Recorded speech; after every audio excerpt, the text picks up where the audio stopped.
Nah, jadi sebenarnya gini sih, kita kan mulai kalau aku baca kan dari bab 5 sampai bab 8 ya, buat ujiannya, bener nggak? Nah, kalau bener, nah berarti harusnya kita mulai dari bab 5 nih. Nah, jadi sebenarnya bab 5 ini, teman-teman nggak gimana sulit. Sebenarnya buat nguasain bab 5 ini kuncinya ada 3 sih. Jadi pertama aku bakal mulai dari paling belakang dulu, ini nih, dari, income statement dulu tuh kayak apa sih. Nah, aku coba ini dulu ya. Mungkin kalian punya trik-trik belajar sendiri, tapi kalau aku trik belajarnya kayak gini sih. Jadi mulai dari akhir dulu. Buat ngerti pandangan besarnya dulu sih, gitu. Jadi sebenarnya yang merah-merah ini nih, yang merah. Nah ini yang harus kalian perhatiin sih nanti pas ujian. Karena kalau dengar kabar sih katanya nanti ada isian sama esai, bener gak? Nggak ada multiple choice kan. Nah jadi mostly harusnya ini keluar nih. Jadi kalau di angkatan gue dulu, nah jadi yang ngebedain itu sebenarnya bab ini sama bab-bab sebelumnya apa sih income statementnya. Nah ini nih, ada COGS. Nah kalau perusahaan jasa itu dia nggak ada COGS karena kan dia nggak ada inventory ya. Nah tapi kalau misalkan perusahaan manufaktur, perusahaan yang uh, ada raw materials-nya sampai ke finish goods-nya itu dia ada COGS-nya gitu. Nah ini biasanya kalian di akhir itu disuruh masuk-masukin nih angkanya di akhir. Nah makanya gue mulai dari akhir sih gitu. Nah jadi strukturnya itu pasti kan ada sales nih. Nah sales nih pendapatan dikurangin sama return and allowance. Nah return and allowance itu semacam apa ya, retur ya. Jadi misalkan kalian beli barang nih, tapi mungkin barangnya cacat atau misalkan gak layak buat apa dijual gitu. Nah itu biasa diretur gitu. Nah kadang juga mungkin karena kalian beli barangnya kan nggak mungkin cuma 1-2 biji kan kalau perusahaan gede. Mereka beli barang biasanya bulk buying, jadi sekali beli itu mungkin bisa bermiliar-miliar dolar gitu. Makanya mungkin mereka ada diskon nih kalau misalkan bisa bayarnya secara kredit tepat waktu gitu. Nah itu nanti ada kita bahas juga credit terms. Nah COGS ini adalah kayak semacam apa ya? Mungkin kalau yang dari IPS tahu harga HPP ya, HPP. Harga pokok pembiayaan ya gitu. Jadi semacam modalnya lah gitu. Nah nanti ke bawah nih, ke bawahnya itu nanti ada gross profit dikurangin berbagai macam expense sampai kalian ketemu net income gitu. Nah sekarang kita breakdown ya. Nih itu yang kunci pertama ini nih sih, kalian harus tahu ngerti dulu gitu. Nah yang kedua itu sebenarnya ini nih. Nah ntar ya kita balik ke atas dikit. Nah ini nih. Jadi kuncinya nih ada di dua tadi nih, COGS sama gross profit gitu. Yang ngebedain. Karena dia bukan service, bukan jasa gitu. Nah, ini sebenarnya cuma ininya doang, operating cycle-nya doang. Nanti PowerPoint-nya di-share ya guys. Jadi kalau misalnya ada yang mau nyatet tapi keliwat, nggak apa-apa, nanti aku coba share lewat Michelle gitu. Nah, yang ngebedain itu adalah sebenarnya dua sih. Ini poin kedua adalah ini ya, bentar. Perpetual sama periodik, benar ya. Turun, perpetual, periodik. Sebentar. Nah ini, jadi sebenarnya bab 5 itu kalau dulu gue cuma ngapalin aja sih sebenarnya. Ngapal dan ngertiin tabel ini gitu. Gitu. Jadi misalkan nih, ini kita coba breakdown satu-satu ya. Misalnya nih tanggal 4 Mei, pembelian secara kredit nih, ya kan. Nah kalau kredit kan mungkin teman-teman udah tahu ya, pasti kita taruh di kreditnya account payable, sekian. Terus kalau di perpetual tuh kita hitung nih inventory kan, kita beli barang kan, berarti ada inventory masuk nih di debit gitu. Nah bedanya sama periodik, nah kita nggak ngitung inventory-nya gitu loh. Kalau di periodik itu kita bilangnya pembelian, jadi kalau di Indonesia, di Inggrisin purchase gitu. Nah kalau kita beli barang nih, mungkin kita belinya beda pulau gitu ya. Nah itu biasa ada freight-nya, ada ongkos kirimnya lah ibaratnya gitu. Nah ongkos kirimnya itu sama nih kalau misalkan di perpetual, ingat aja nih kalau yang perpetual itu pasti kita ngitung inventory. Jadi kalau misalkan perpetual itu intinya ada inventory kan. Jadi kalian ngitung inventory setiap inventory masuk atau inventory keluar. Tujuannya adalah supaya nanti pas di akhir periode kalian tuh nggak ada inventory yang kececer dan proses auditnya mudah gitu. gitu. Nah, kalau ini nih, kalau periodik itu ya lebih ini aja sih, lebih apa, nanti kalian ketahuan sih misalkan, oh ya kalau kita beli atau jual barang itu belinya berapa banyak itu detailnya ketahuan. Tapi kalau di perpetual nggak gitu ketahuan, lebih ke ketahuan inventory-nya gitu.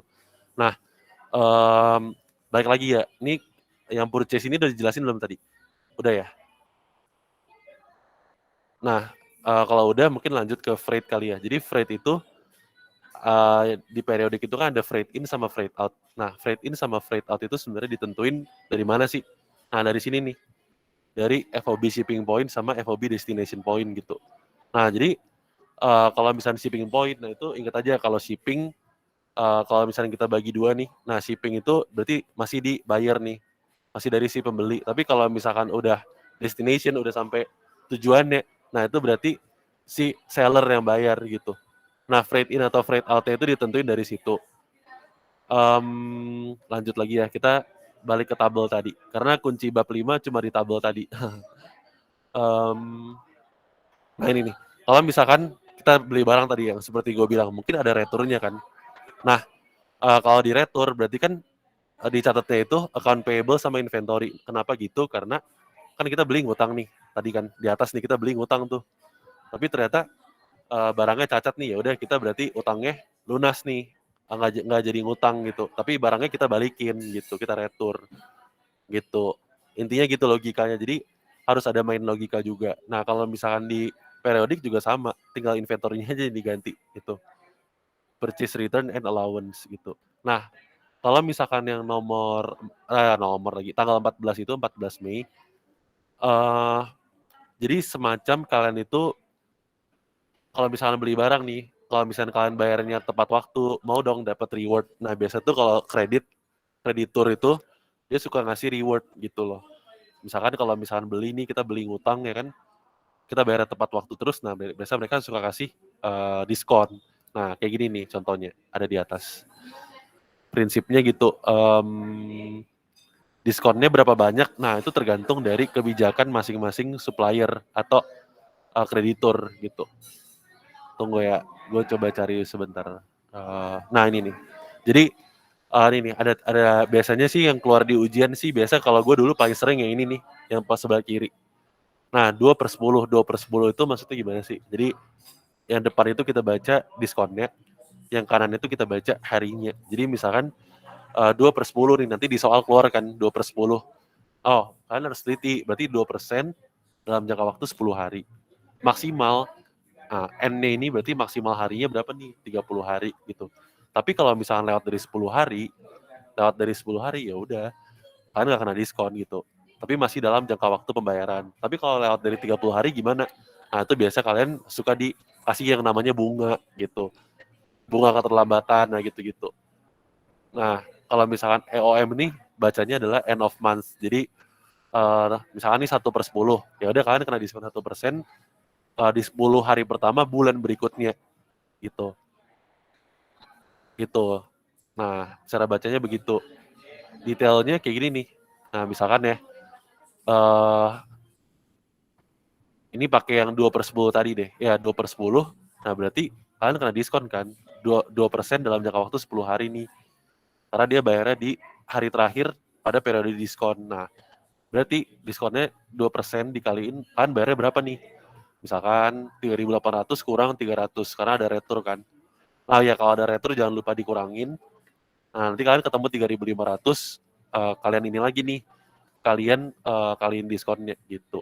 Jadi sebenarnya kalian kalau di dalam hal ini ya, kalau di jurnal ini itu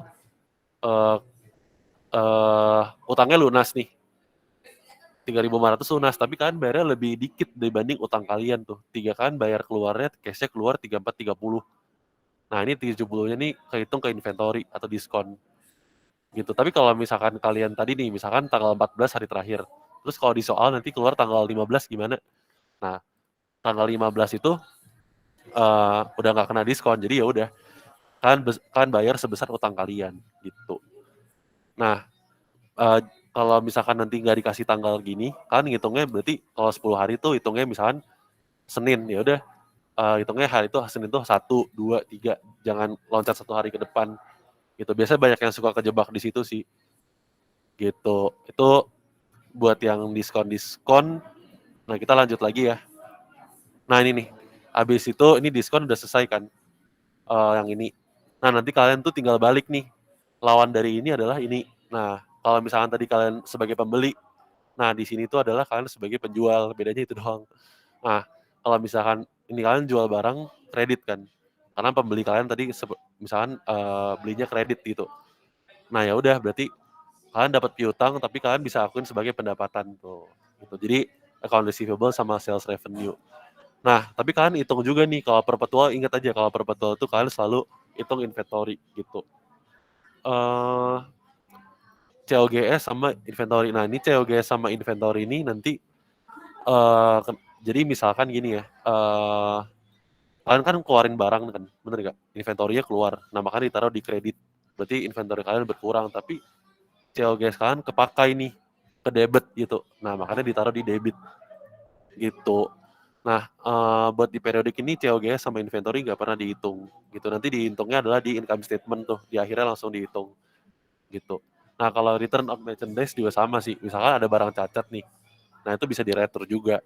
Balik lagi, kalau barang cacat kan berarti barang kalian balik, inventory-nya di debit, tapi COGS-nya kita kreditin gitu. Gitu karena barang kita nggak jadi kejual gitu. Intinya gitu. Prinsipnya sama sih. Jadi cuma tinggal bolak-balik doang gitu. Kalau misalnya ada diskon juga sama. Bedanya adalah mungkin kita kalau sebagai penjual kita yang bayar diskon gitu. Kalau tadi kita sebagai pembeli kita yang dapat diskon gitu. Nah, itu yang kedua sih. Itu poin kedua kuncinya kalau mau nguasain bab 5. Poin ketiga nih, nah ini nih. Mana ya? Oh ya, poin aku sedikit tips and trick juga. Jadi kalau kalian memang ada textbooknya, kan di setiap akhir bab itu ada ini kan ya, ada kayak latihan soal. Nah dulu tuh biasa dosen-dosen suka ngeluarin dari situ. Jadi boleh banget dicoba kerjain, soalnya setahu gue ada kunci jawabannya kan. Nanti kalian bisa cocok-cocokin gitu sama kunci jawaban kalian, latihan kalian coba. Nah itu biasa banyak keluar sih. Dosen cuma ganti angka doang gitu. Kalau misalkan dari kuis-kuis, tahu gue juga dosen ambilnya dari situ gitu. Nah yang ketiga nih buat nguasain bab 5 ini, nah kalian harus tahu ini nih. Bentar ya.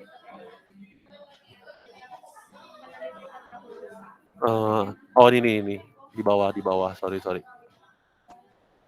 Di bawah. Nah ini nih. Jadi balik lagi nanti kalian kan kalau ada isian nih. Nah biasa tuh kalian kalau dulu gue isian tuh disuruh isi ini dulu. Jadi nentuin COGS terus dimasukin ke ini nih, dimasukin ke si income statement-nya tadi yang di atas yang gue jelasin. Nah ini. Jadi ininya kosong, nanti kalian disuruh hitung dulu COGS-nya. Tadi berapa nih 316.000. Dapat dari mana 316.000? Nah dari perhitungan ini. Tuh dari sini gitu. Jadi caranya gampang sih. Pasti kan misalkan perusahaan kalian udah berdiri lama nih nanti. Nah itu ada inventory dari tahun sebelumnya nih. Kayak ini tahun baru kan. Ada inventory dari tahun sebelumnya 2021 misalkan. Nah itu nanti ada pembelian juga nih. Nah pembelian itu juga kalian kurangin retur sama diskon. Ketemulah netnya nih, bersihnya berapa. Nah kalian tambahin freight in.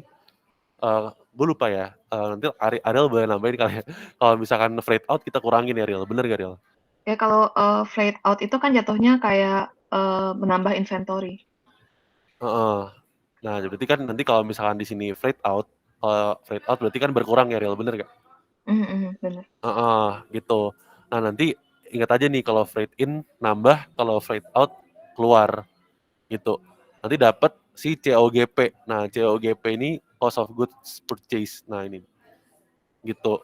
Nanti hasil dari penjumlahan ini, inventory, purchase, net purchase, freight in, nah itu nanti ketemu COGP. Nah COGP ini ditambahin sama si inventory tadi, nanti ketemu si COGAFS, cost of goods available for sale. Jadi yang siap dijual berapa banyak. Nah kalian kurangin sama inventory di akhir tahun berapa gitu.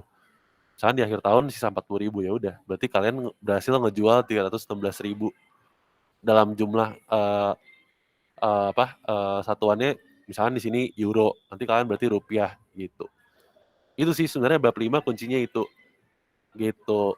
Mungkin ada yang mau nanya atau ada yang kecepatan.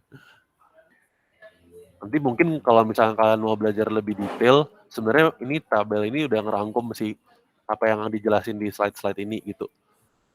Gitu. Nah,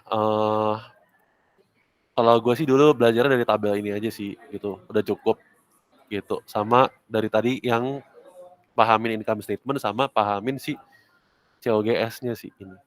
Karena di isian keluar sih dulu gitu. Itu aja sih. Mungkin kalau nggak ada pertanyaan, mungkin bisa lanjut ke chapter selanjutnya. Thank you. Oke, jadi kan tadi Ko Brian udah ngerangkum yang chapter 5 ya tadi.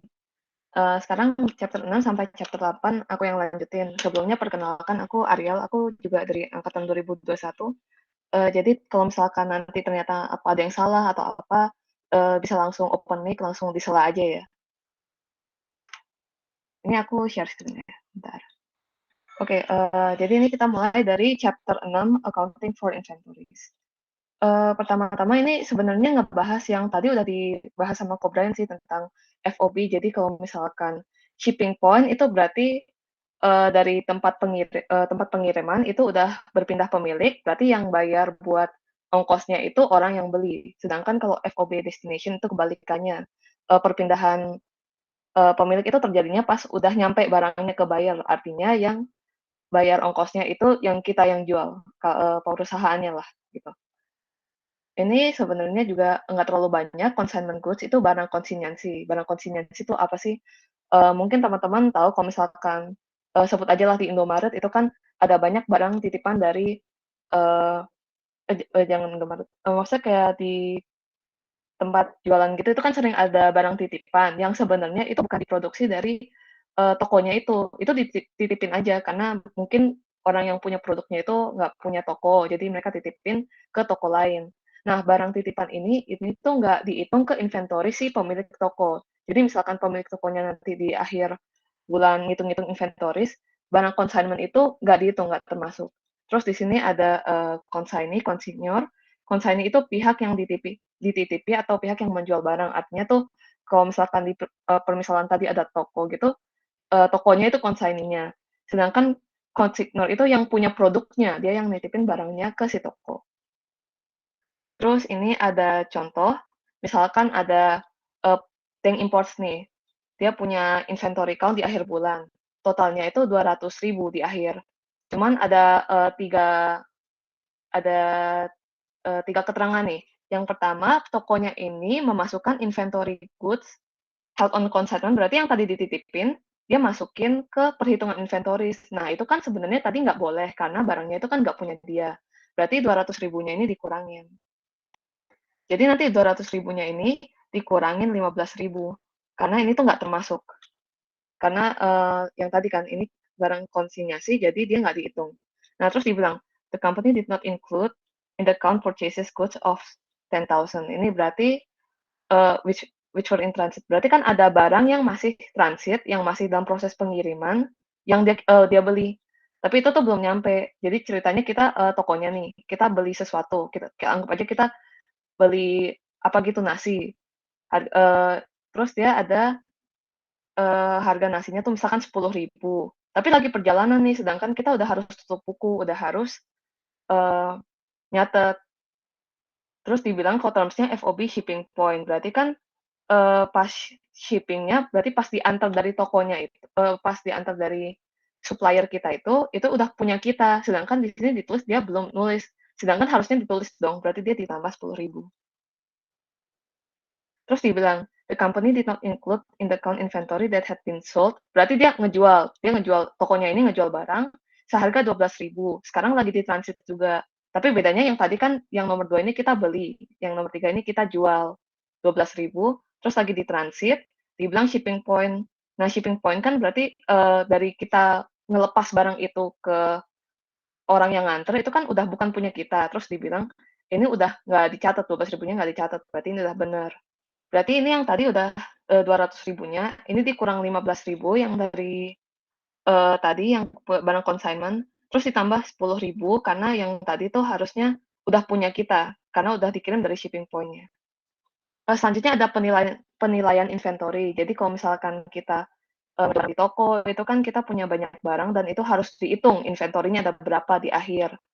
Nah itu tuh ada beberapa, cara untuk menghitung inventory lah istilahnya gitu. Ada yang specific identification, terus kayak, cost flow assumptions ini yang banyak dipakai itu sebenarnya cost flow assumptions. Ada yang FIFO, average cost, ini nanti bakal dibahas, ada gross profit method, ada yang, net realizable value, ada yang retail inventory. Nah, ini kita bakal bahas satu-satu ya. Yang pertama ada spesifik.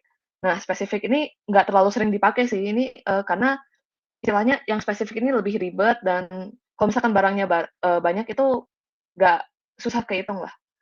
Specific identification tuh misalkan gini, kita punya, 3 TV nih, 700, harganya 700, 750, sama 800.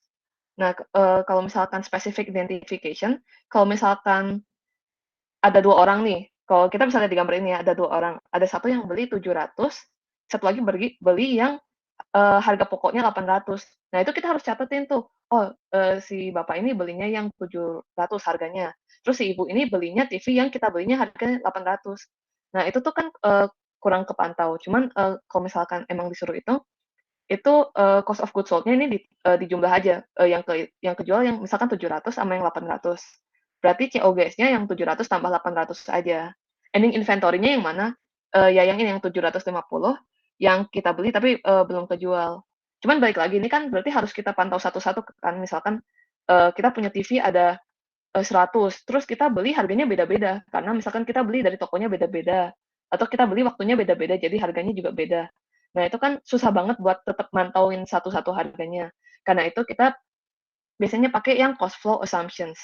Nah, cost flow assumptions itu dibagi lagi ada 2, ada yang FIFO sama yang average cost. Yang FIFO ini kita bahas yang satu dulu ya, yang FIFO, first in first out, oke. Jadi sebenarnya cost flow itu ini kan, nggak selalu sejalan dengan pergerakan fisik inventory. Jadi misalkan yang tadi kita punya 100 TV, terus ada yang harganya sekian, ada yang harganya 700, 800, 850. Nah, itu kalau yang spesifik tadi kan harus kita pantau satu-satu. Yang ini enggak, yang ini kita pakai asumsi. Asumsinya tuh ada 2. Pertama kita bahas yang FIFO dulu. Oh ya, ini juga ada yang periodik sama perpetual. Balik lagi ke yang tadi Brian jelasin. Kalau yang periodik itu, kita baru ngitung di akhir. Jadi, nanti ada rumusnya yang inilah, yang beginning inventory tambah cost of goods purchase, nanti itu kita dapatnya yang COGAS, dikurang lagi sama ending inventory itu COGS. Ini kalau nggak salah tadi udah dibahas ya, yang, rumusnya ini. Nah, kita bahas yang periodic system-nya dulu. Berarti periodic system itu kan, kita nggak pantau terus tiap kali ada purchase dipantau terus, inventornya berapa, COGS-nya berapa, baru di akhir. Nah, pertama yang Vivo ini, jadi misal tanggal 1 Januari dia udah punya 10 unit nih, 10 unit harganya sekian. Terus tanggal, April, Agustus, November, ini dia beli lagi 3 kali. Terus harga dia beli itu beda-beda, yang April dia belinya $110, ada yang Agustus dia beli $120, November dia beli $130, itu kan beda-beda. Nah, harus dihitung satu-satu dulu nih, total cost-nya berapa. Caranya, unitnya dikaliin sama unit cost-nya aja. Jadi, yang beginning inventory kan ada 10, harganya masing-masing $100, berarti 10 kali 100 dapat total cost-nya 1.000. Gitu seterusnya. Nah, nanti dapat totalnya. Dapat totalnya ini 12.000, ini setelah dijumlah semuanya ya. Terus unitnya totalnya ada 100 unit. Jadi ini tuh cost of goods available for sale, jadi yang bisa dia jual berapa. Nah, karena ini kita pakai periodik, jadi pertama tuh kita harus cari ending inventory-nya dulu berapa.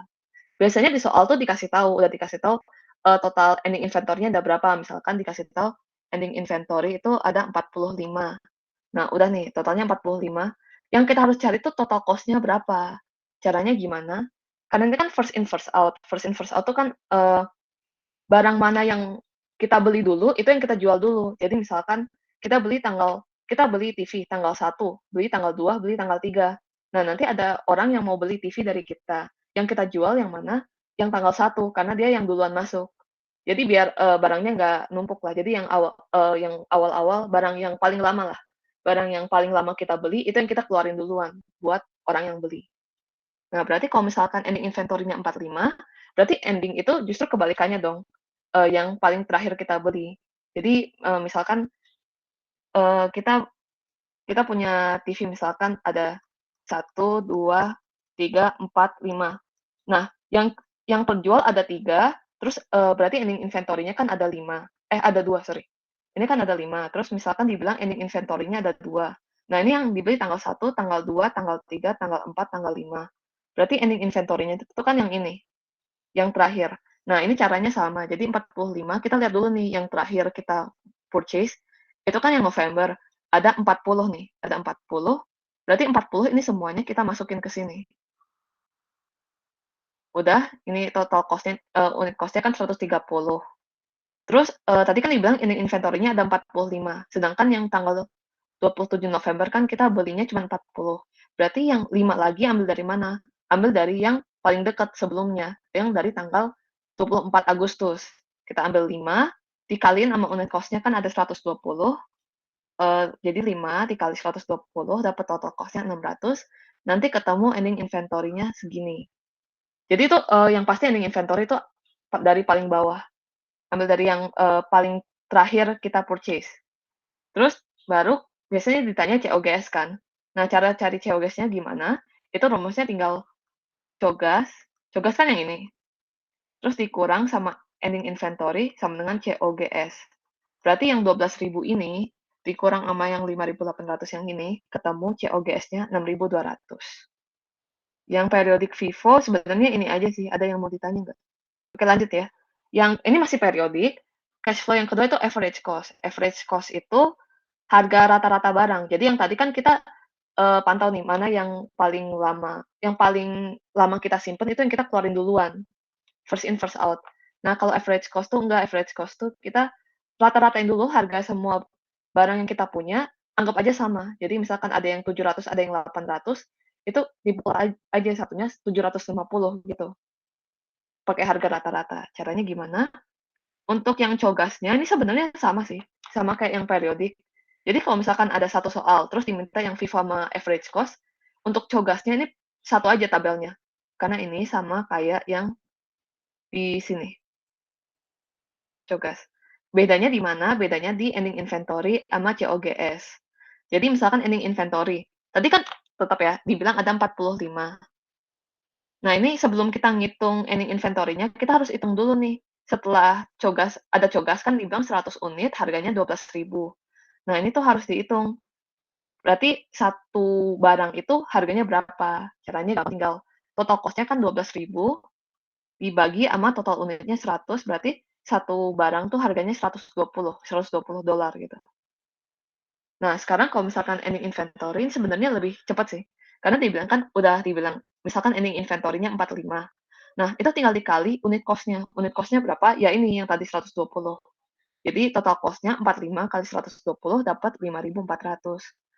Untuk COGS rumusnya tetap sama, cogas kurang ending inventory, cuman kan tadi ending inventory-nya berubah, jadi 5.400. Berarti, COGS-nya juga, eee, beda sama yang FIFO. Jadi 12.000 dikurang ending inventory-nya 5.400, ketemu COGS-nya 6.600.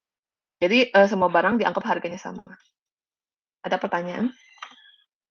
Ini sebenarnya sama sih, latihan soal aja. Terus ini tadi kan, ada FIFO, average, cuman yang tadi aku jelasin tuh yang periodik. Nah, ada lagi yang perpetual, bedanya apa? Nah, periodik itu kan tadi, ini dulu kan, kita hitung tuh inventory kita berapa, belinya ada berapa unit. Nah, baru di akhirnya setelah udah akhir bulan atau akhir tahun misalkan, baru ditotalkan. Total harganya berapa, ini unitnya ada berapa. Kok perpetual itu tiap kali kita transaksi, entah kita beli, entah kita jual, itu dicatat langsung. Jadi, sebenarnya ini mungkin agak lebih ribet ya. Misalkan Januari tanggal 1, ini first in first out ya. Januari tanggal 1, kita punya 10 unit masing-masing harganya 100. Jadi ini kan, balance-nya ada 1.000. Nah, terus, pas April tanggal 15, kita beli unit 20 biji harganya $110, berarti kita beli totalnya ini 2.200. Nah, tapi ini, tadi kan yang balance ini tuh nggak ada yang di periodik, karena kita nggak hitung balance, kita tuh baru hitung di akhir. Kalau sekarang tuh harus selalu dipantau, balance-nya dihitung terus tiap kali ada transaksi. Nah, berarti kalau misalkan kita punya unit 1.000 ditambah sama yang, 2.200 ini, kita beli 2.200 berarti total barang yang kita punya itu, ditambah dong, dijumlah sama yang purchases kita. Karena kita beli barang, jadi masuk gudang lah. Jadi jumlah ini jadinya 1.000 ditambah 2.200 jadi 3.200 segini. Terus 24 Agustus kita beli lagi nih, eee, ada 30 unit kita beli tapi harganya beda, tadi kan 110, sekarang harganya 120. Ini ada 3.000, totalnya 3.600 tinggal dikali aja nih, ini dikali. Karena ini purchase juga, kita beli barang juga, berarti dijumlah lagi yang tadi 3.200 dijumlah sama si 3.600, jadi totalnya ada 6.800. Jadi ini balance kita di gudang, atau di toko kita yang kita punya sekarang tuh ada berapa. Tapi gimana kalau misalkan, kita jual, kan tadi kan ini purchase. Nah, sekarang kita mau jual barangnya, tanggal 10 September dijual barangnya. Misalkan, barang yang dijual tuh ada, misalkan dijual 55. Nah, 55-nya tuh apa aja sih?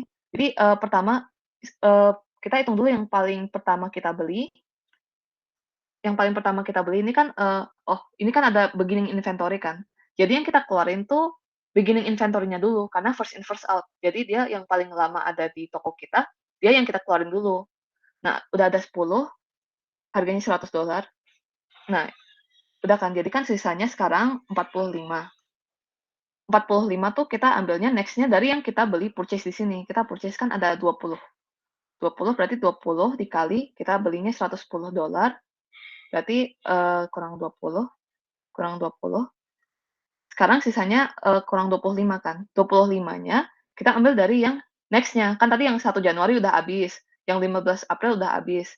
Nah, ada yang 24 Agustus, dia tuh tanggal 24 Agustus kan kita beli 30, tapi yang kita mau jual sisa 25 lagi. Nah, ambil yang 25 dikali sama $120. Ini dikali, terus udah gitu dijumlah semua dapat, COGS-nya 6.200. Ini nanti bisa dihitung aja gitu. Nah, terus untuk balance-nya gimana? Untuk balance-nya tuh, eee, karena tadi kan ini kan udah diambil 25, jadi ini sisa 5 kan. Berarti ini sekarang 5 dikali $120. Kita balance-nya sekarang tinggal $600. Terus tanggal 27 November kita nggak jual, tapi beli lagi, berarti ditambah lagi. Nah, caranya 600 ditambah yang tadi kita beli barusan 5.200, dapat segini, 5.800. Jadi ini dipantau terus setiap kali ada penjualan atau pembelian, ini, balance-nya dihitung lagi, dijumlah atau ditambah. Jadi dihitung terus pokoknya. Next ada yang average cost yang, rata-rata. Yang rata-rata ini, juga sama, ada balance dihitung terus, cuman bedanya ini misalkan kita sama kayak tadi, beginning inventory-nya ada, 1.000 nih, 10 dikali 100. Terus kita, beli purchase harganya 2.200 masih sama kayak tadi. Totalnya kan tetap sama 3.200. Cuman, untuk harga per unitnya ini beda. Jadi, totalnya kan ada 3.200. Nah, kita ada barang berapa unit? Ini kan ada 10, ada 20, berarti total barangnya kan ada 30 unit. Berarti untuk harga per barangnya itu 3.200 bagi 30, dapat hasilnya segini, 106.667. Gunanya apa? Gunanya biar nanti kalau misalkan kita disuruh jual barangnya, kita langsung udah lihat, "Oh, ini harga average-nya tuh segini," langsung kita jual, dengan harga COGS, dengan asumsi COGS-nya segitu. Misalkan, Agustus nih beli lagi 30, harganya segini, berarti totalnya balance-nya tetap sama kayak di Vivo, balance-nya tetap 6.800. Nah, tapi harga per unitnya itu sekarang berubah dong. Jadi 6.800 dibagi sekarang total inventories-nya berapa? 30 ditambah 30, jadi sekarang kita punya 60 inventories 60 unit kan. Nah, berarti untuk harga per unitnya itu jadinya segini, 113,333, sekian lah. Setelah itu tanggal 10 September kita jual. Kita jual ada 55 unit tadi. Kalau tadi kan di Vivo kita harus, dilihat dulu nih 55 tuh 10 dari tanggal 1, terus ada lagi 20 unit kita ambil dari tanggal 15 April. Nah, kalau ini tuh langsung 55 dikali sama harga per unit terakhir. Yang paling terakhir ini kan 113,333. Tinggal dikali aja dapat berapa. Nah, untuk, ini tinggal dikurangin aja, nanti dapat balance-nya harga segini 567. Terus buat purchase-nya beli lagi nih 40. Berarti kan sekarang kita punya sisa unit tuh 45. Terus untuk balance akhir kan yang atas dijumlah yang 5.200 dapat 5.767. Jadi untuk harga rata-ratanya tinggal dibagi 5.767 dibagi kita punya unit 45 dapat segini. Tapi untuk, ending inventory-nya tetap 5.767.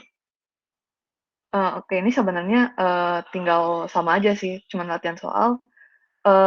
Mungkin karena waktunya terbatas jadi langsung aja ya ke sini.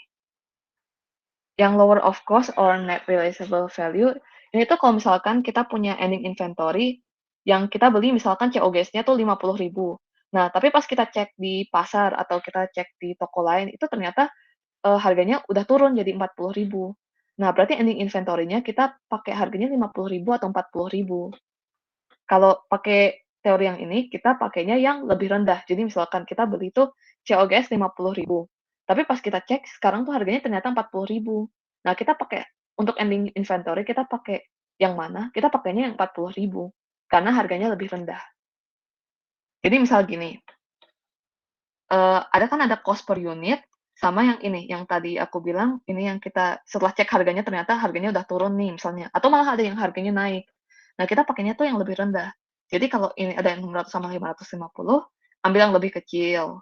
90 sama 104 kita ambil yang 90. 50 sama 48 ambil yang lebih kecil 48.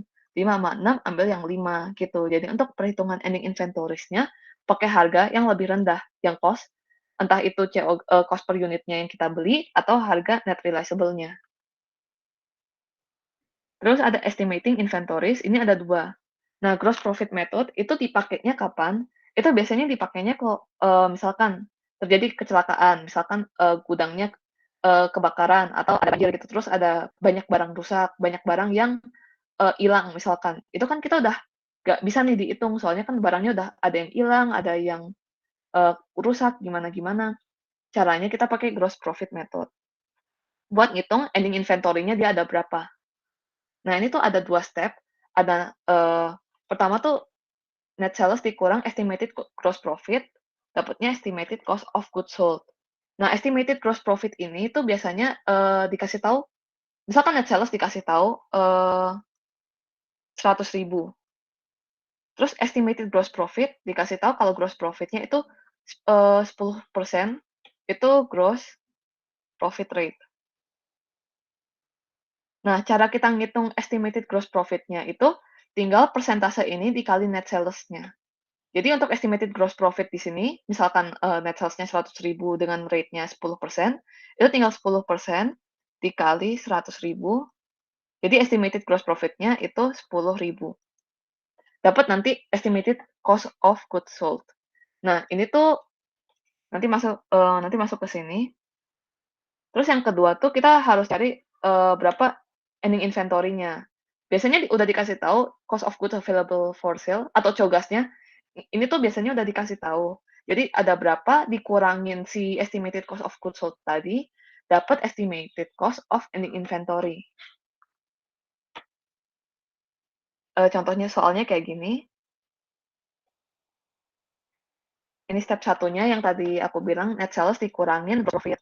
Profit misalkan 30% dari 200.000 tadi. Nah, 60.000 nanti estimate COGS-nya sekian. Terus ini step 2-nya ini kita cari cost of goods available for sale. Kalau misalkan dikasih tahu beginning inventory sama cost of goods purchase, ini tuh dijumlah dulu, ketemu COGS-nya, nanti COGS-nya baru dikurangin sama yang estimated cost of goods sold-nya, baru ketemu estimated ending inventory. Buat retail inventory method ini tuh biasanya dipakai kalau misalkan, ada toko yang ngejual banyak banget produk.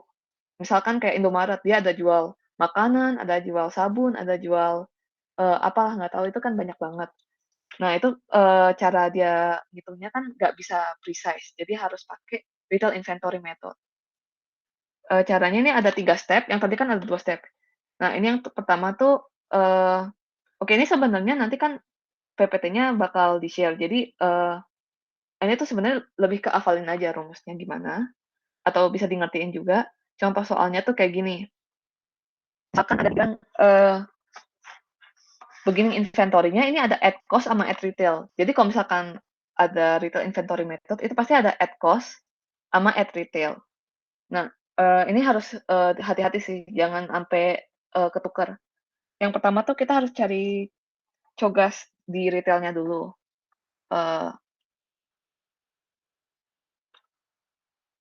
cost of goods available for sale. Nah ini, cogas at retail, ini nanti, bisa lihat rumusnya di sini.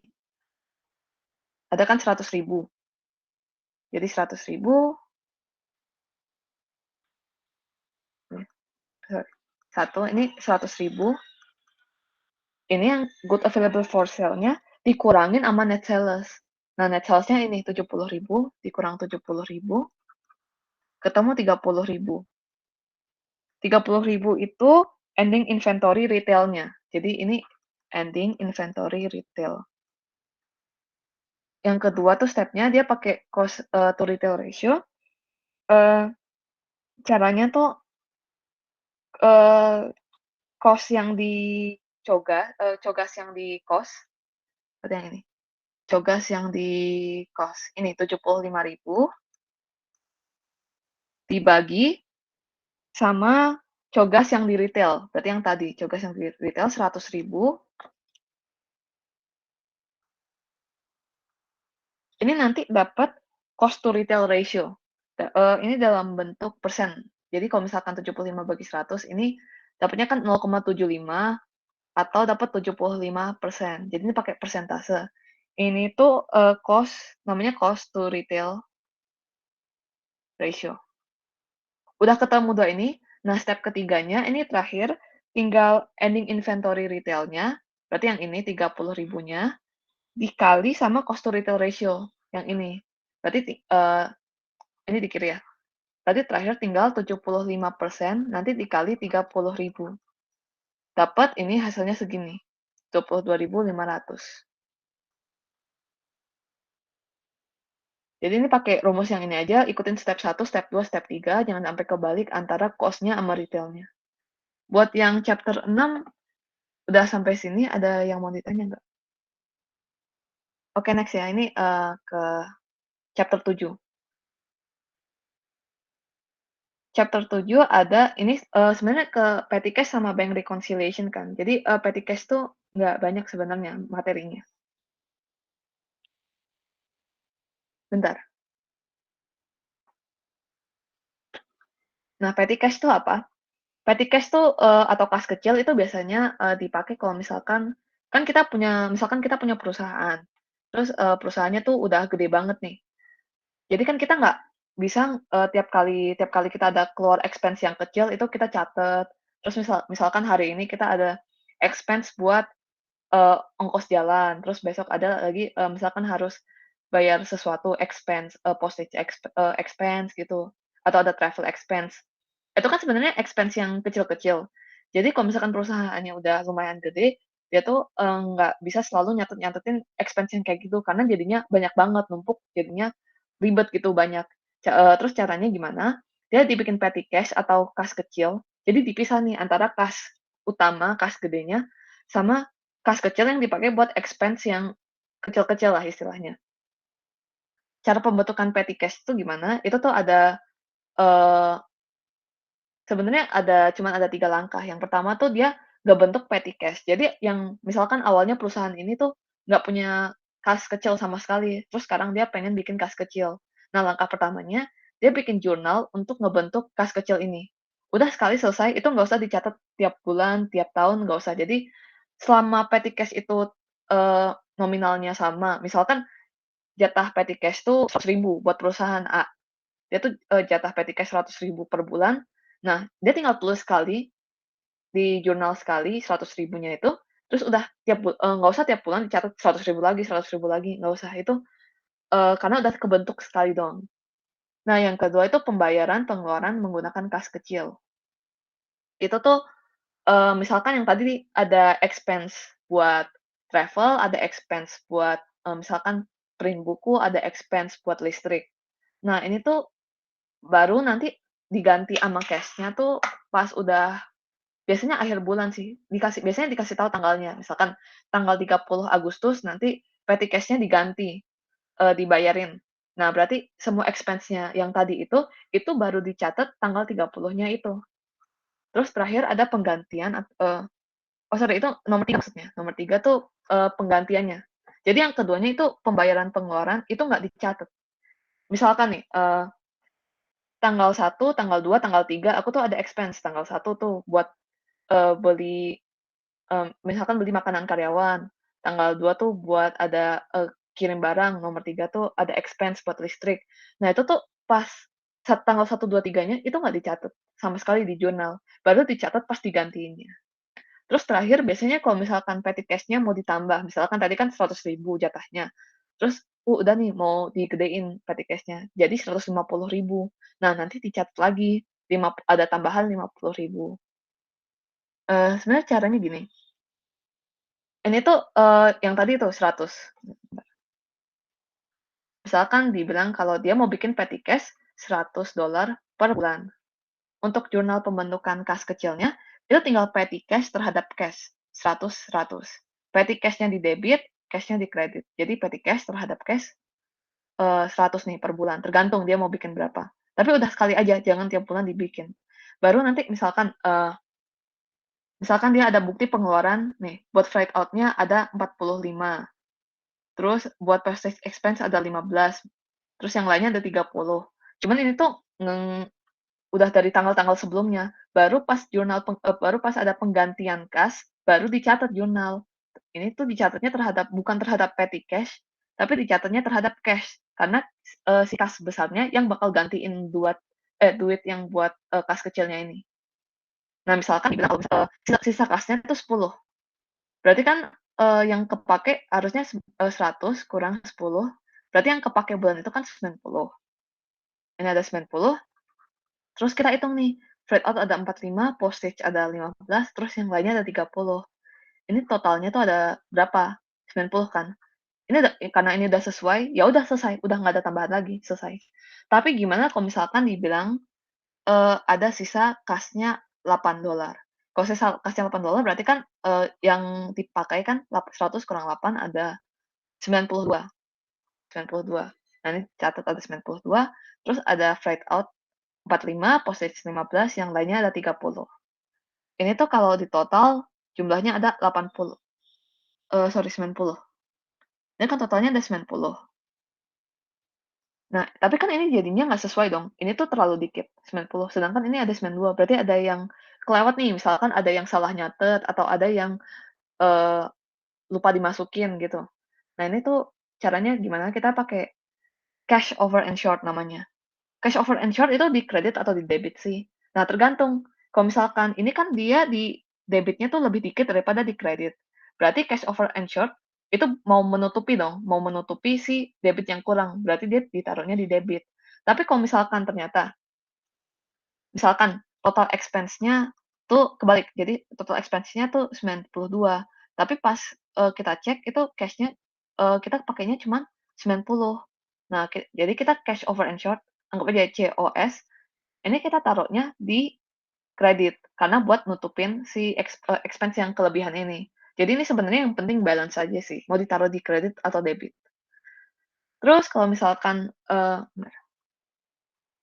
palingan ini aja sih, misalkan nanti dia tuh kan tadi tuh ada $100. Nah, terus tiba-tiba perusahaannya pengen, naikin petty cash-nya jadi 150.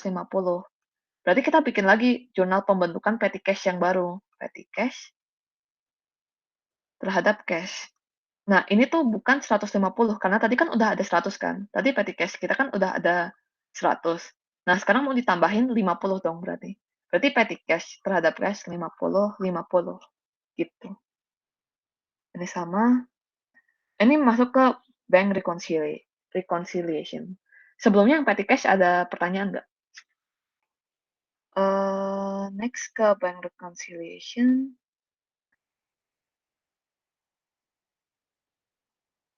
Jadi tuh, bank reconciliation ini gunanya tuh gini, misalkan kita perusahaan, kita taruh uang di bank kan. Kita pasti kan nggak semua uangnya kita taruh sendiri, pasti ada uang yang ditaruh di bank. Nah, si banknya kalau misalkan ada transaksi atau, ada pengambilan uang dari bank atau misalkan ada expense yang dikeluarkan atau dimasukin ke bank, pokoknya yang berhubungan sama uang kita di banknya itulah. Itu kan kita nyatet, sedangkan banknya itu juga nyatet pengeluaran uang kita diapain, kemana aja, dapat dari mana aja. Kitanya juga nyatet, uang kita yang di bank tuh kita masukin misalkan kita tambahin, kita, keluarin uang dari bank. Nah, bank reconciliation ini gunanya buat nyocokin antara, saldo si yang kita catat sama saldo yang banknya catat, itu harus sama, karena kan kita kan nyatetnya, uangnya sama dong, punya perusahaan A misalkan. Ini kan nggak mungkin, di bank tuh dicatat, oh perusahaan A punya uang di kita tuh $1.000, tapi si perusahaan A-nya nyatet kalau mereka punya uang di bank tuh $2.000, kan nggak matching. Jadi kita harus, sesuaiin, harus sama. Nah, biasanya kalau misalkan dibilang ada cash balance per book, cash balance per book itu yang dicatat perusahaannya, misalkan perusahaan A nyatet cash balance misalkan, eee, cash balance per book misalkan. Nah, itu dia tuh biasanya kalau belum di-adjust tuh beda ama yang di bank, cash balance per bank. Bisa aja yang dicatat di book tuh, 1.300, yang dicatat di bank tuh, misalkan 1.500. Nah, ini beda kan? Padahal kan harusnya nggak beda. Nah, ini tuh kita lihatnya ada beberapa faktor nih, misalkan ada deposit in transit, ada FT collections yang belum dicatat. Nah, caranya kita pakai bank reconciliation ini buat nyocokin aja, buat nyatetin sebenarnya yang belum dicatat tuh apa, yang salah dicatat tuh apa. Biar kalau misalkan ada error juga sekalian dibenerin errornya. Intinya kalau misalkan ada cash balance per book sama per bank, nanti kalau udah disesuaiin, dicocok-cocokin, ditambah-tambah lagi dari yang ini, itu tuh ending-nya harus sama, harus balance, yang adjusted-nya. Jadi pas awalnya emang nggak sama. Nah, pas, eee, yang mempengaruhi cash balance per bank statement tuh ada ini, deposit in transit. Deposit in transit tuh misalkan kita transfer uang ke deposit kita yang di bank, misalkan perusahaan A, atau aku nih, misalkan aku punya uang di bank, aku punya deposit di bank. Nah, sekarang aku mau nambahin deposit di bankku dari 1.000.000 misalkan, aku mau tambah lagi 1.000.000. Tapi bisa aja ternyata aku nambahinnya misalkan pas akhir bulan. Sedangkan deposit itu kan, butuh waktu kan ya. Jadi bisa aja si banknya ternyata udah close book, tapi depositnya belum nyampe ke sana. Kalau misalkan kayak gitu, itu berarti kita harus, nambah yang di bank. Ini, oh ini udah ada tanda positif, ini kan artinya berarti kita harus tambahin, ke saldo yang di bank. Jadi misalkan, eee, cash balance per banknya misalkan misalkan awalnya ada 1.500, terus kita deposit in transit-nya misalkan ada 500 lagi. Nah, yang cash balance per banknya ini harus ditambahin 500. Terus, faktor lain ada outstanding checks. Nah, outstanding checks tuh, eee, misalkan kita Eee, punya misalkan kita punya utang ke, perusahaan B gitu. Kita punya utang ke perusahaan B, kita pengen bayar utang itu pakai cek. Nah, cek itu kan misalkan kita kasih sekarang ceknya, "Nih, ini cek buat pelunasan." Nah, berarti utang kita kan udah lunas. Cuman belum tentu si perusahaan B cairin ceknya hari itu juga. Misalkan tanggal 10 kita kasih cek nih, ini buat pembayaran. Tapi belum tentu si perusahaan B langsung cairin cek itu. Tanggal 10-nya, bisa aja disimpen buat bulan depan baru dicairin. Nah, misalkan misalkan cek yang kita udah kasih tuh, 200 ke perusahaan B, tapi dia tuh belum cairin. Karena, misalkan emang belum pengen, dicairin aja gitu. Jadi emang ceknya masih ada dan uang kita tuh belum diambil dari bank. Jadi kita harus kurangin 200. Karena kita nyatet di book kita kan udah kita bayar, cuman di banknya kan belum diambil gitu. Nah, nanti ada bank error juga. Nah, bank error ini, tergantung bisa bisa aja misalkan dia nyatetnya kelebihan, jadi harus dikurangin atau dia, nyatetnya kurang, terus harus dilebihin. Terus ada lagi, debit memo sama kredit memo. Nah, debit memo, yang debit memo tuh biasanya pengaruhnya ke per book-nya sih. Jadi untuk bank statement tuh sebenarnya yang yang penting tuh ini aja deposit in transit sama outstanding checks. Buat yang per book, itu yang mempengaruhi itu ada EFT collections and other deposits. Contohnya gimana? Contohnya, contohnya ada orang kita punya pembeli, punya, customer, dia tuh punya utang sama kita. Nah, dia tuh udah bayar nih, misalkan dia bayar langsung ke banknya, tapi kita tuh belum nyatet. Jadi di catatan perusahaannya, si pelanggan ini tuh masih ngutang, padahal dia udah bayar ke banknya. Bisa misalkan belum bilang ke kita, tapi dia udah, transfer, udah bayar gitu. Nah, itu tuh kita harus tambah ke book-nya, misalkan book-nya ada 1.300. Terus, EFT collection tuh ada pelanggan yang bayar $100. Nah, ini tuh harus ditambah 100. Terus yang ini faktornya yang menambah, terus ada 2 faktor yang mengurangi. Yang pertama ada tuh NSF atau bounce checks. Ini tuh kalau misalkan, eee, ada orang yang bayar kita pakai cek, misalkan, ada pelanggan yang bayar kita nih pakai cek, cuman kita tuh belum cairin duitnya, masih kita dalam bentuk cek, jadi kita belum ambil cash-nya. Nah, misalkan kita sekarang datang ke bank, pengen cairin uangnya, pengen ambil uangnya, cuman misalkan, terjadi masalah, misalkan pelanggannya ini ternyata bangkrut, nggak punya saldo di banknya, jadi kan kita nggak bisa ngambil dong. Nah, ini tuh, harus dikurangin. Jadi misalkan ada, 200. Misalkan kita dapat cek 200, tapi 200-nya tuh nggak bisa diambil, karena misalkan yang tadi itu bangkrut misalkan, jadi nggak bisa dibayar ke kita, jadi kita harus kurangin lagi 200. Karena sebelumnya kan kita udah karena pas si pelanggannya bayar, itu kan kita udah nyatet nih, "Oh, ini udah lunas." Tapi pas dicek, ternyata nggak bisa diambil, nggak jadi lunas. Logikanya gitu, jadi tinggal dikurang 200. Terus ada, check printing, other service charges, itu misalkan, buat print dokumen dari banknya ke kita tuh di-charge lagi misalkan $5. Biasanya kecil ini, $5, jadi dikurang 5. Ada lagi debit memo sama kredit memo. Biasanya debit memo itu kan debit di banknya, berarti ngekredit di kitanya. Jadi debit memo itu mengurangi saldo book. Karena buat bank itu debit buat dia, buat kita tuh kredit. Jadi debit memo tuh bisa aja misalkan check printing atau service charges, ya ini, debit memo yang tadi. Terus company errors itu biasanya kalau salah nyatet, bisa aja dia nyatetnya kebanyakan jadi harus dikurangin, atau dia, nyatetnya kurang jadi nanti harus kita lebihin. Ini tergantung lagi ke, nanti soalnya apa.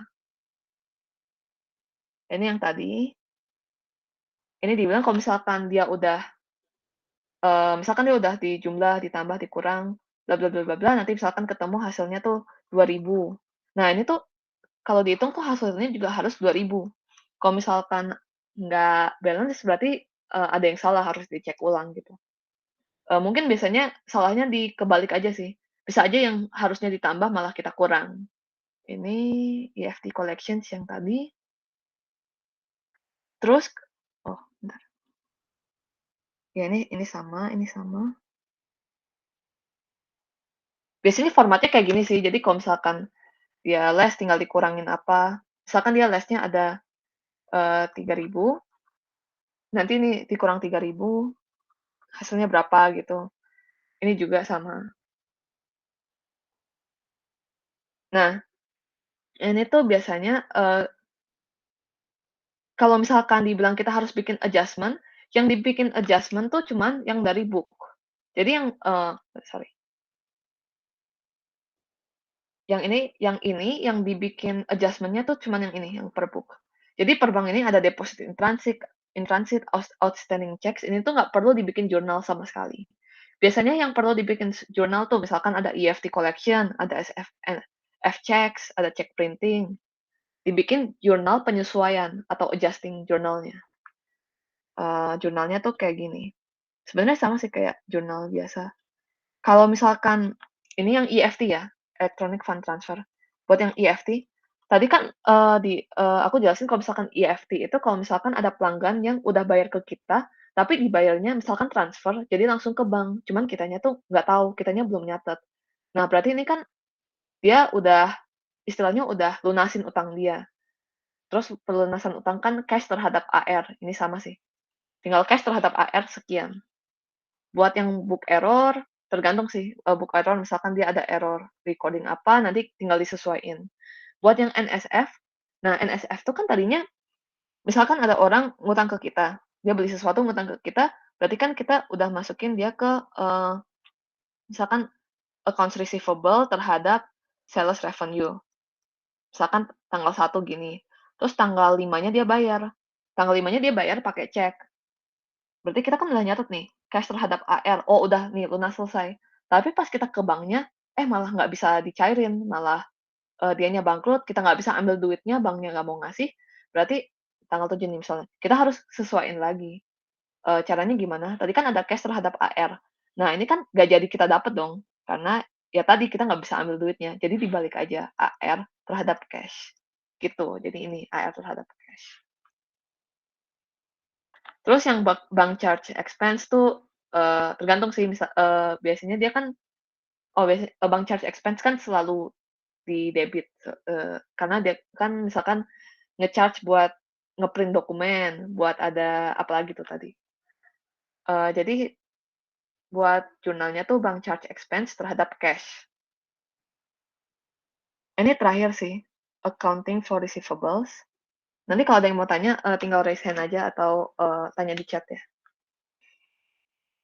Jadi, types of receivables kan ada 3 nih, ada AR, ada notes receivable, sama yang lain. Yang lain itu misalkan ada interest, ada apa lagi. Nah, kalau accounts receivable itu kan piutang dagang, yang biasanya paling kita pakai sih misalnya orang beli sesuatu dari kita, tapi ngutang, namanya itu accounts receivable. Nah, notes receivable itu, kita pernah belajar di di yang sebelum UTS sih.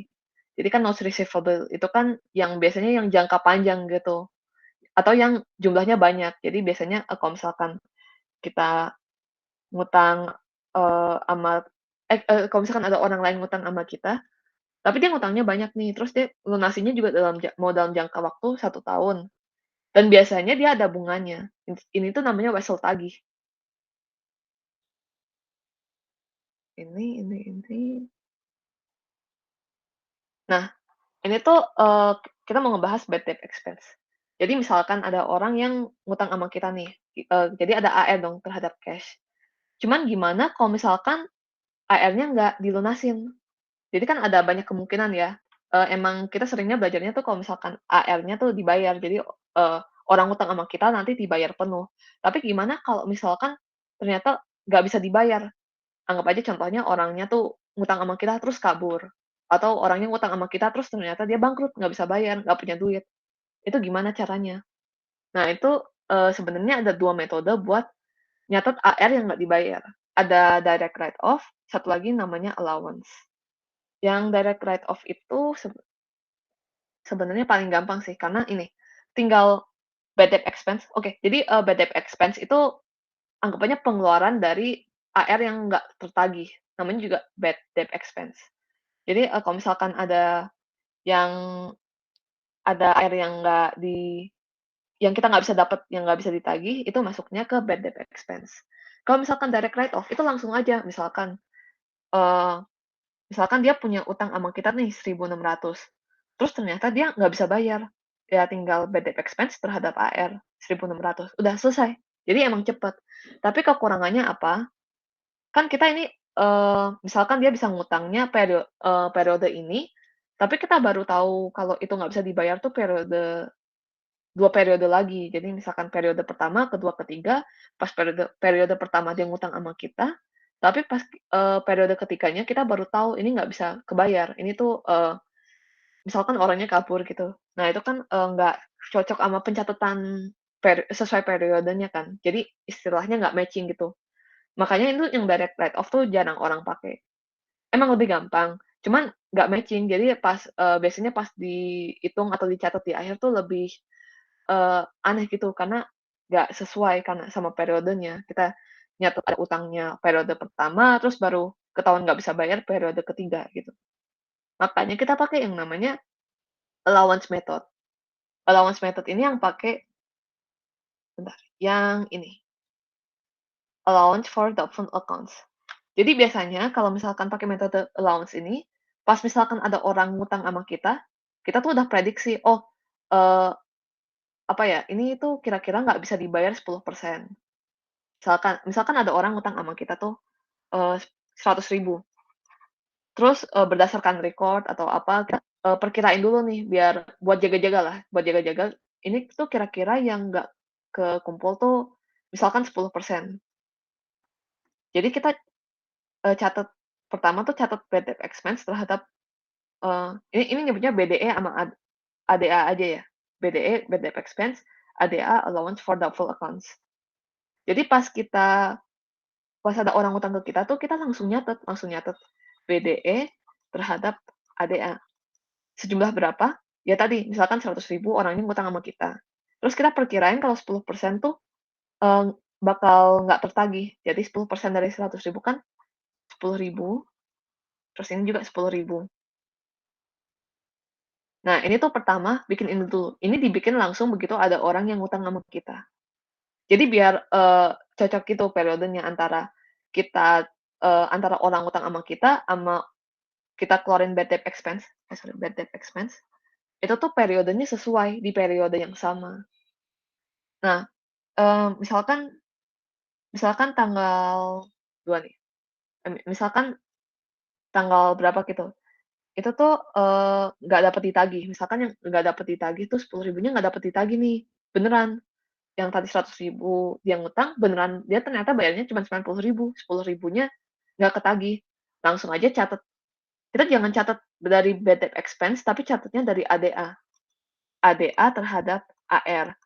Jadi kalau yang tadi yang direct write off itu kan yang ini tuh, BDE terhadap AR.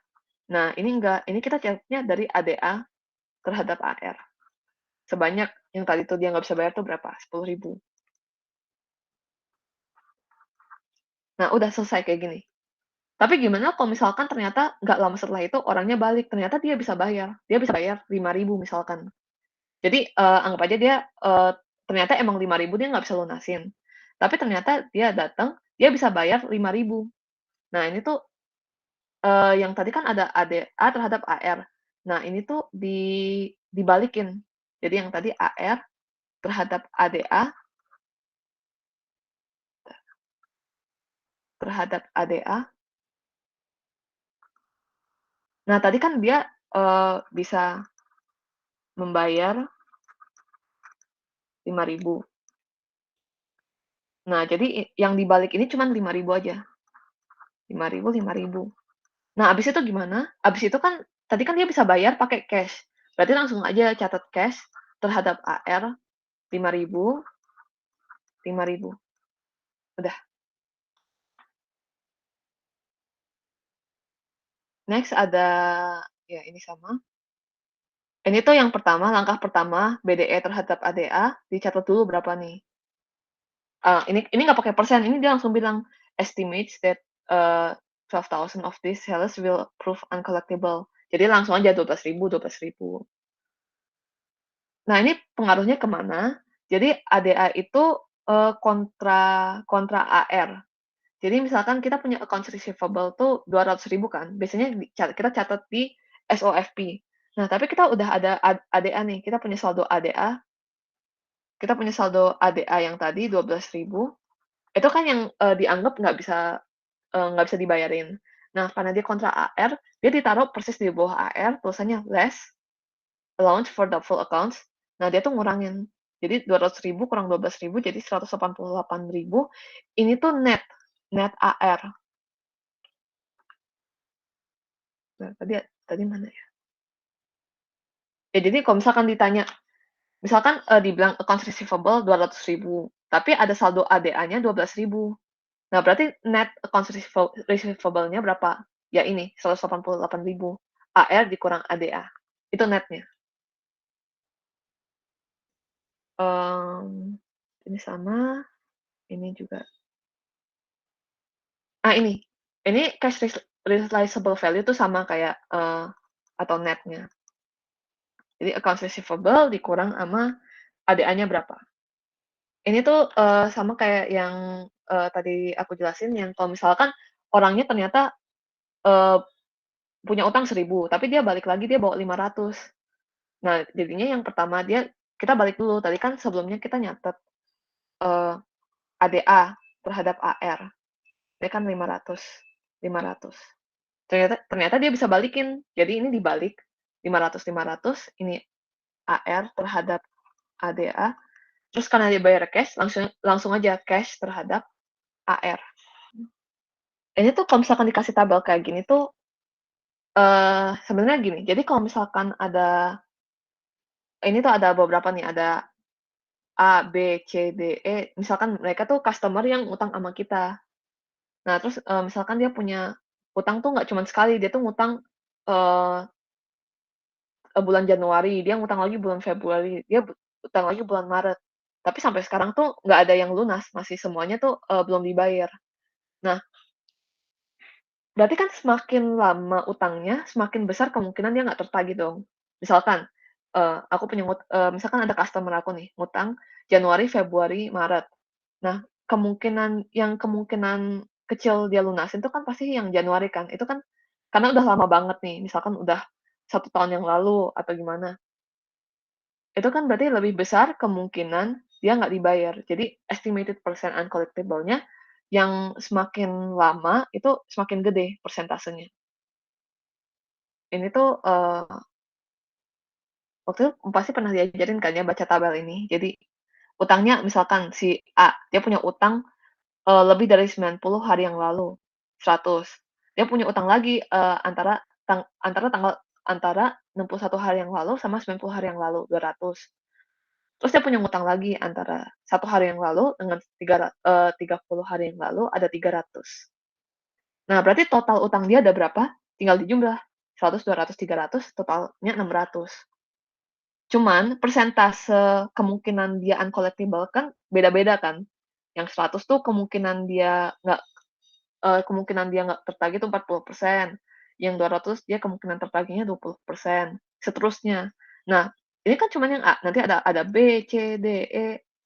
Ini tuh dibikin tabelnya lagi, caranya ini kan pasti biasanya dikasih tahu kan, sampai sini dikasih tahu, ini kita tinggal jumlah, jadi yang ini misalkan misalkan yang lebih dari 90 hari yang lalu, ada si A 100, 300, 1.500, ini tuh tinggal dijumlah aja totalnya ada berapa, ada 1.900, persentase uncollectible-nya berapa, 40%, berarti 40% dikali 1.900, dapat ini 760.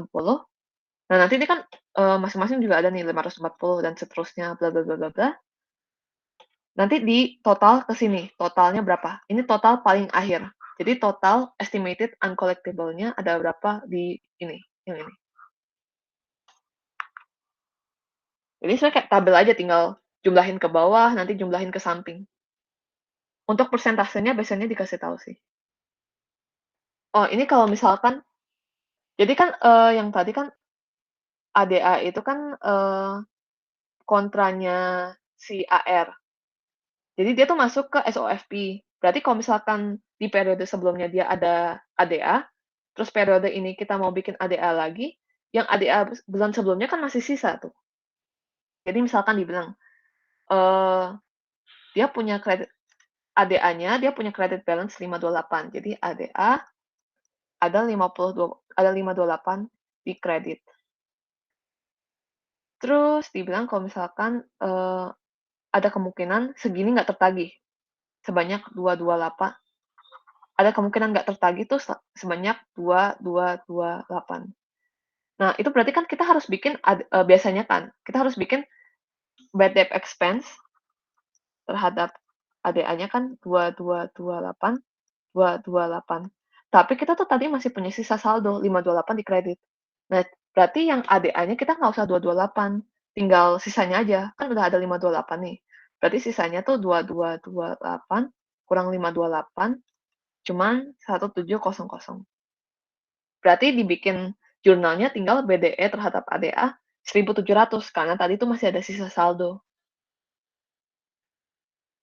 Terus, perhatiin ini tuh ada di kredit atau di debit. Kalau misalkan ini kan dikurang karena emang dia ada di kredit, jadi dia tuh nggak perlu nambahin, saldo ADA sebanyak itu, karena kan tadi udah ada saldo. Tapi misalkan ADA bisa aja ada di debit. Misalkan, misalkan ADA ada sebanyak 100 di debit. Terus sekarang tuh bulan ini dia mau bikin, ADA tuh kemungkinan uncollectible dari AR tuh sebanyak 1.000. Berarti karena tadi ada di debit, terus kan ADA tuh harus ada di kredit. Berarti ini justru ditambah. Jadi ADA yang perlu dicatat itu 1.000 tambah 100, 1.100. Berarti nanti pencatatan jurnalnya tuh BDE terhadap ADA sebanyak 1.100, 1.100. Ini kalau di debit. Oh ini contohnya debitnya tuh kayak gini. Ini ada latihan soal. Uh, nah ini ada lagi namanya factoring. Factoring itu apa? Factoring tuh misalkan kita punya AR yang belum tertagih. Ada orang utang sama kita nggak bisa tagih. Nah, ada nih perusahaan yang mau membeli piutang-piutang kita. Jadi sebagai ganti si customer-nya, justru mereka yang bayar cash ke kita. Nah, mungkin biasanya perusahaan ini yang bakal nagihin langsung ke orangnya.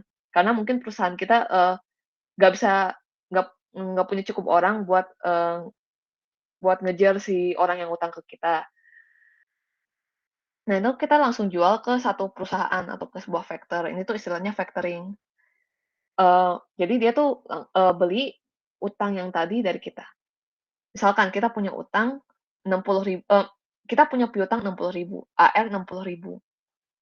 Nah, ada perusahaan yang pengen beli, cuman dia tuh, pasti kan karena dia factor juga, dia punya expense nih, dia punya charge expense. Jadi kita harus bayar ke dia sekian. Jadi misalkan dia bilang, eee Federal Factors menetapkan service charge sebesar 2%. Jasa dia, istilahnya buat jasa dia 2%. 2%-nya dari apa? 2%-nya dari accounts receivable yang tadi, 60.000. 2% dari 60.000 kan ini 1.200. Jadi, kita jual AR kita 60.000 itu, dia kita terima, 58.800. 58.800 itu dari yang ini, 60.000 dikurang 1.200, 58.800.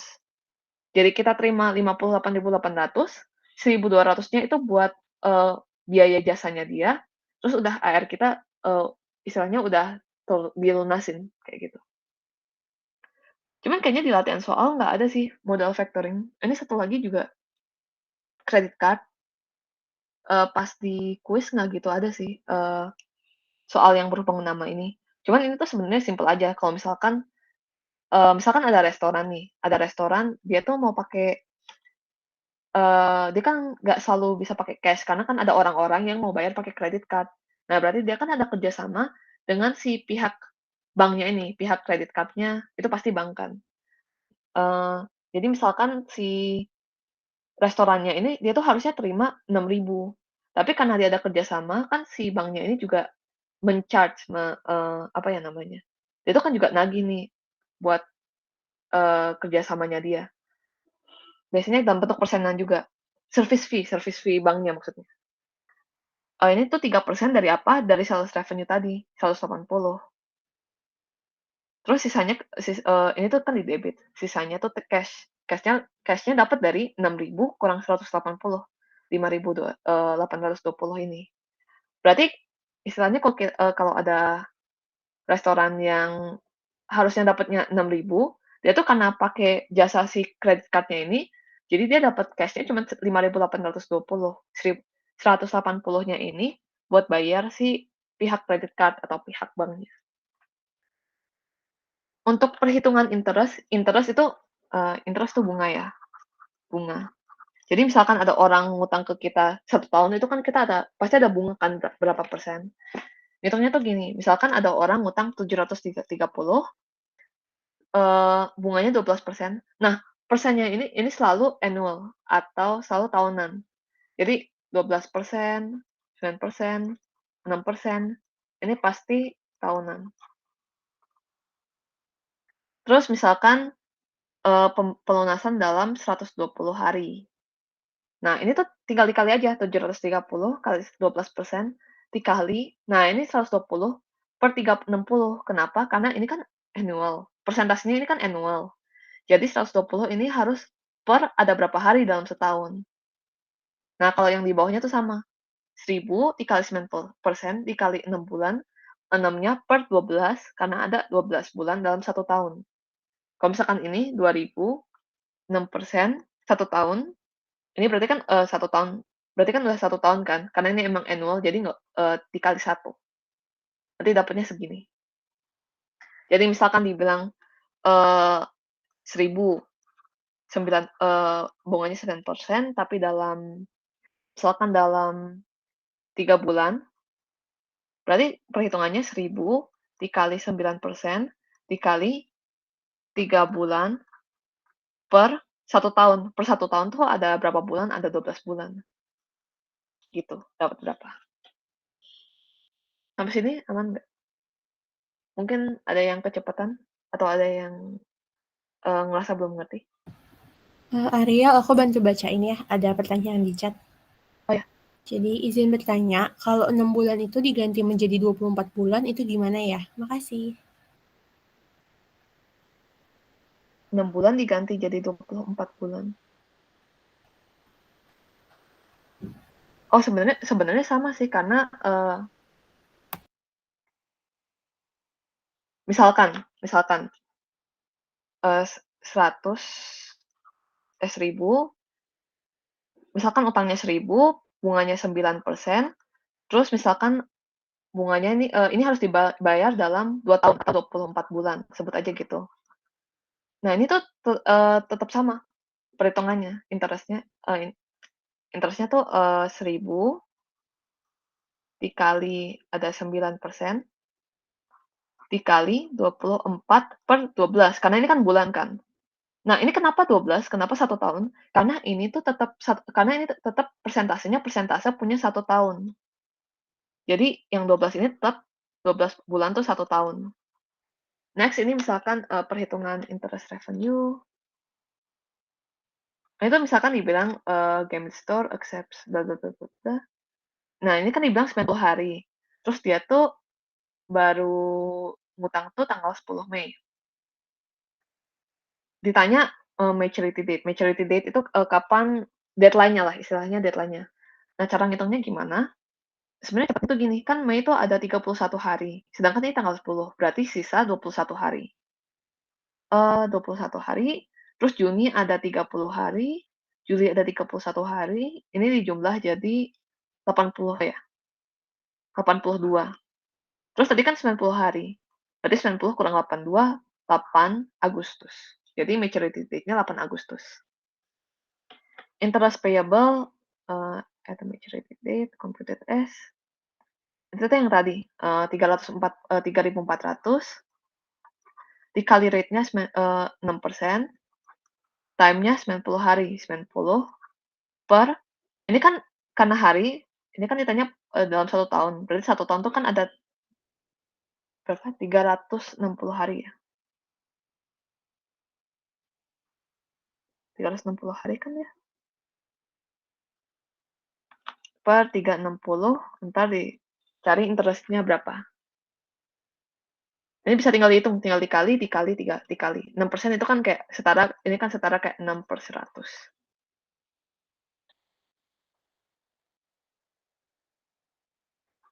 Ini sama notes receivable. Nah, ini kalau misalkan, ini udah dikasih tahu, ini nanti dapat $51. Nah, ini lanjut ke soal yang di bawah sih. Tadi kan dia punya utang, punya, oh sorry, punya AR 3.400, terus interest-nya $51.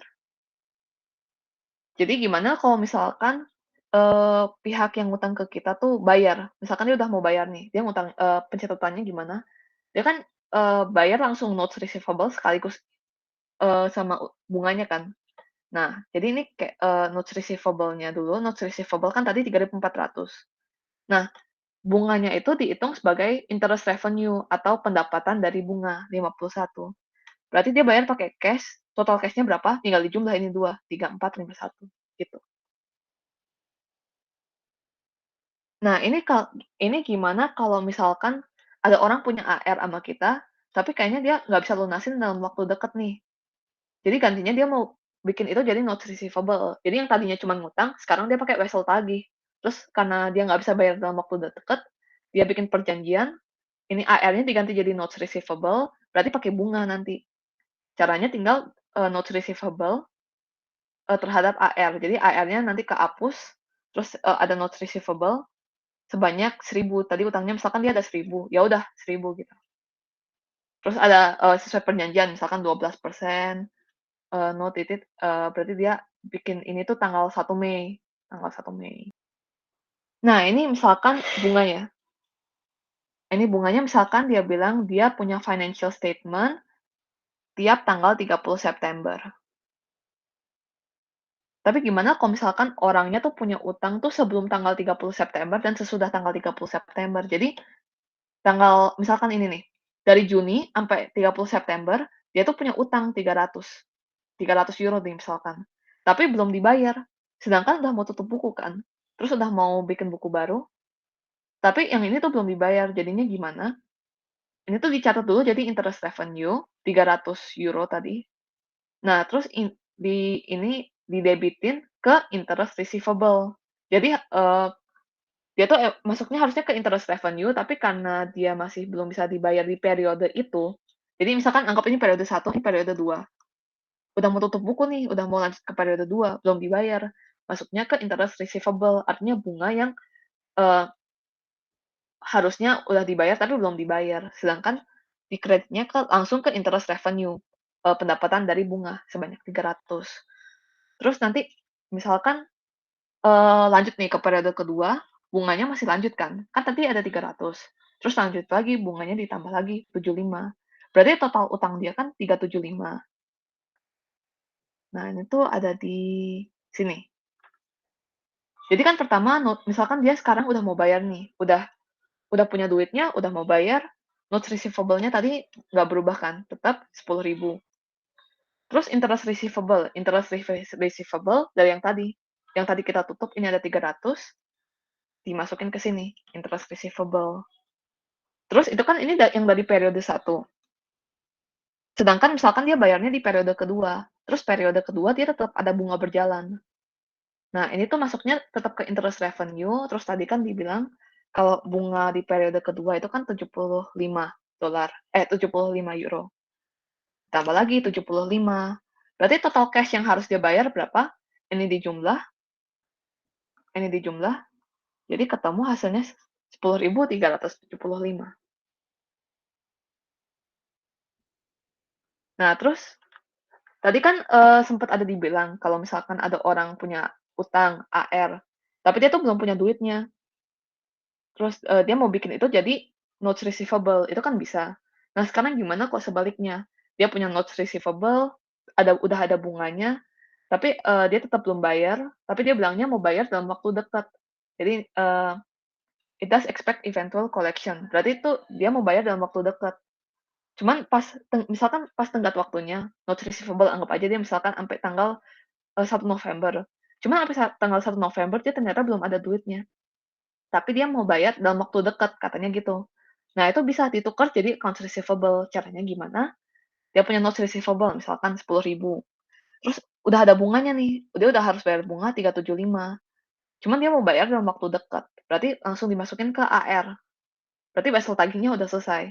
Dimasukin ke AR, ini 10.000, tambah 375 dijumlah, jadi 10.375. Nah, tapi gimana kalau misalkan notes receivable ternyata nggak bisa dibayar, ternyata anggapannya orangnya kabur atau orangnya bangkrut. Nah, ini tuh tetap pakai yang allowance for doubtful account study, misalkan di awal periode udah dicatat PDE terhadap ADA punya jatah 10.000. 10.000. Nah, terus ternyata benar November tanggal 1 dia tuh nggak bisa bayar karena emang bener-bener nggak ada duitnya. Nah, langsung dicatat ADA terhadap notes receivable 10.000, 10.000. Udah selesai sampai sini sih. Makasih semuanya udah boleh live ya.